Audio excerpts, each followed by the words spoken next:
Welcome to Algebra 1, Unit 7, Lesson 8 Practice Problems. We'll begin by going over the vocabulary terms for this lesson. The first term is coefficient.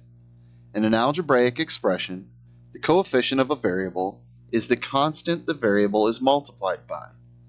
If the variable appears by itself, then it is regarded as being multiplied by 1, and the coefficient is 1. The coefficient of x in the expression 3x plus 2 is 3. The coefficient of p in the expression 5 plus p is 1. The second vocabulary term is constant term. In an expression like 5x plus 2, the number 2 is called the constant term because it doesn't change when x changes. In the expression 5x minus 8, the constant term is negative 8 because we think of the expression as 5x plus negative 8. In the expression 12x minus 4, the constant term is negative 4. The third vocabulary term is linear term. The linear term in a quadratic expression in standard form, ax squared plus bx plus c, where a, b, and c are constants, is the term bx. If the expression is not in standard form, it may need to be rewritten in standard form first. And the final vocabulary term for this lesson is zero product property. The zero product property says that if the product of two numbers is 0, then one of the numbers must be 0. If you have any questions about the vocabulary terms, please use class time now to ask for further clarification before we move on into the practice problems.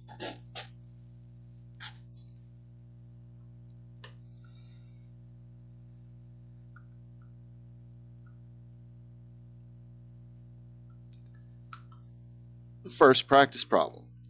Match each quadratic expression given in factored form with an equivalent expression in standard form. One expression in standard form has no match. So what we're going to do is use the FOIL method. So we would have y times y, which is y squared. Then we would have y times negative x, which is negative yx. Then we would have x times y, which is plus yx. And then x times negative x, which would be negative x squared. The minus yx and plus yx cancel each other out. So what we're left with is y squared minus x squared, so A matches number 3. Choice B. We can do the same thing. 11 times 11 is 121. 11 times negative x is negative 11x. X times 11 is plus 11x, and x times negative x is negative x squared. The negative 11x and positive 11x cancel each other out. So we're left with 121 minus x squared, which means B matches number 1.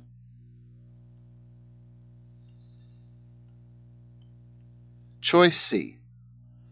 We have x times x, which is x squared. We have x times 11, which is 11x. Then we have negative 11 times x, which is minus 11x. And we have negative 11 times positive 11, which is negative 121. The plus 11x and minus 11x cancel each other out, and we're left with x squared minus 121, which means C matches number 5. And lastly, choice D, we have x times x, which is x squared. Then x times negative y, which is negative xy. Then negative y times x, which is negative xy. And negative y times negative y, which is plus y squared. When you combine the negative xy and negative xy, your final answer is x squared minus 2xy plus y squared. So D matches choice number 4. And the one that does not match is number 2. If you have any questions about how to match factored form to standard form quadratic expressions, please use class time now to ask for further clarification before we move on to the next practice problem.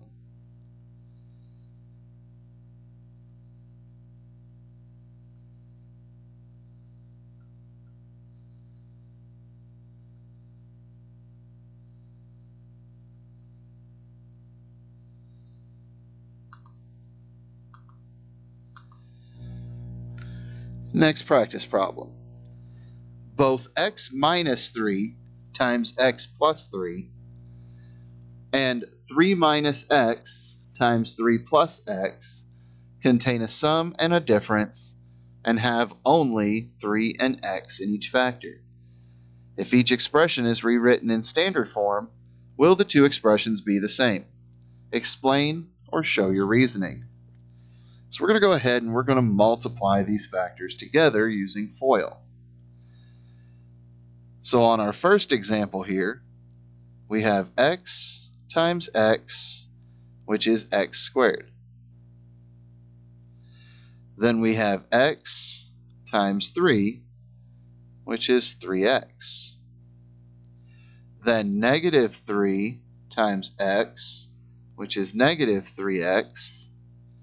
And negative 3 times 3, which is negative 9.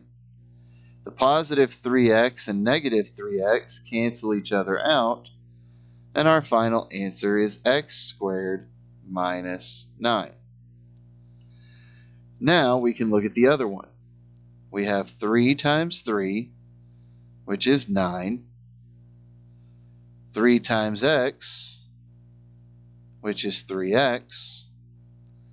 Negative x times 3, which is negative 3x. And negative x times x, which is negative x squared. The positive 3x and minus 3x cancel each other out, and our final answer is negative x squared plus 9. You can see that these are in fact not equivalent because the signs on both x squared and 9 are opposites. If you have any questions about how to solve a practice problem like this, please use class time now to ask for further clarification before we move on to the next practice problem.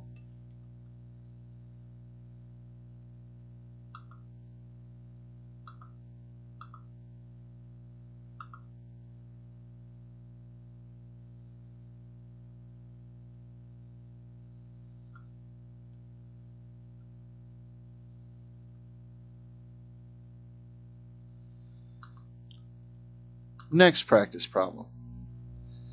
Show that the expressions 5 plus 1 times 5 minus 1 and 5 squared minus 1 squared are equivalent.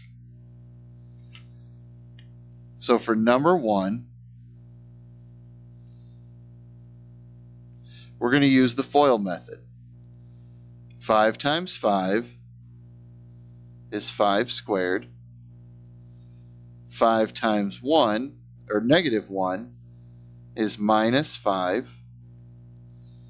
1 times 5 is plus 5.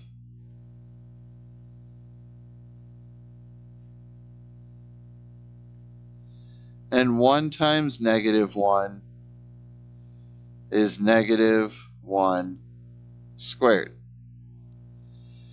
The minus 5 and plus 5 cancel each other out. So this becomes 5 squared minus 1 squared. So they are equivalent.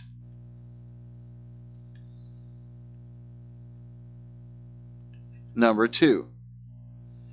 The expressions 30 minus 2 times 30 plus 2 and 30 minus 2 minus 30 squared minus 2 squared are equivalent and can help us find the product of two numbers. Which two numbers are they?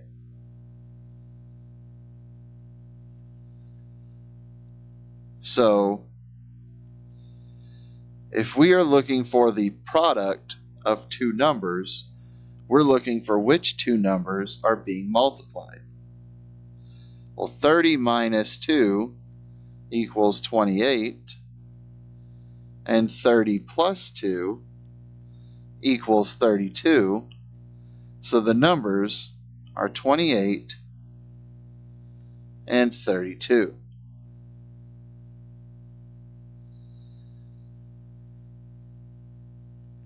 And number 3, write 94 times 106 as a product of a sum and a difference, and then as a difference of two squares. What is the value of 94 times 106? So first, halfway between 94 and 106 would be 100. So we could represent 94 as 100 minus 6, and we could represent 106 as 100 plus 6. Next, if we thought about using FOIL here, 100 times 100 could be thought of as 100 squared, and negative 6 times 100 and 6 times 100 would cancel each other out, and then we have negative 6 times positive 6, which would be negative 36, so we could say minus 6 squared. Now, if we wanted to know the value of this, we could pull up a calculator, or we could think of what is 100 squared. Well, 100 times 100 would be 10,000. And then we're subtracting 6 squared, so that would be minus 36. And 10,000 minus 36 would be 9,964. If you have any questions about how to solve a practice problem like this, please use class time to ask for further clarification.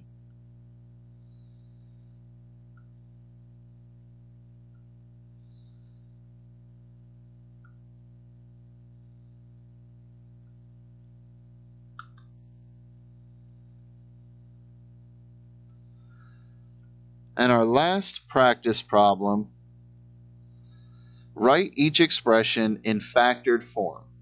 If not possible, write not possible.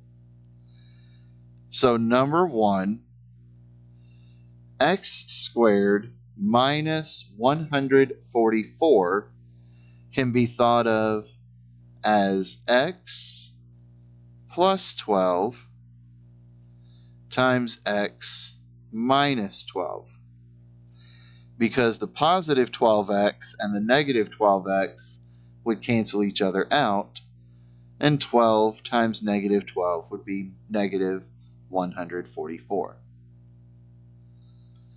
Now we look at number 2. for number 2, this would require us to have the same signs multiplying together to be 16, which would need to be 4, but then a 4x and a 4x would be 8x, so they don't cancel each other out. So number 2 is not possible.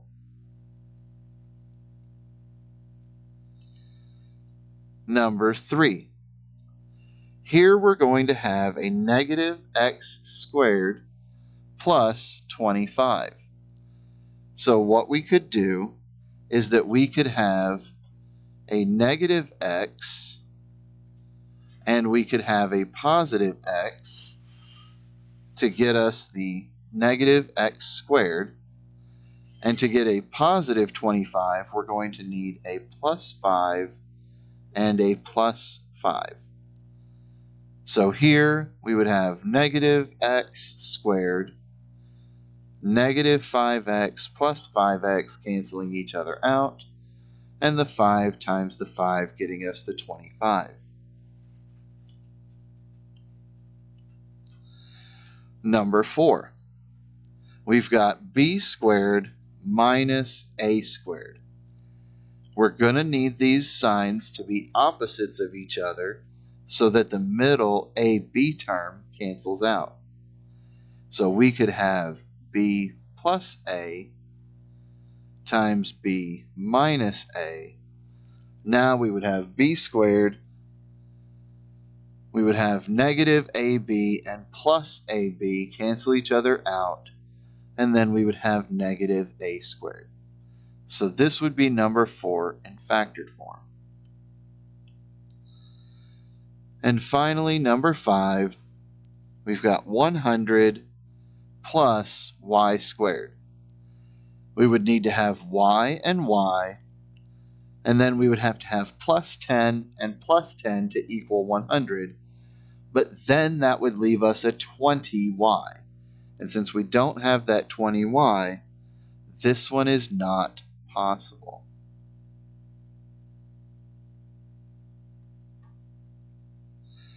If you have any questions about anything we've been covering in Lesson 8, please use class time now to ask for further clarification before we move on to Lesson 9 next week.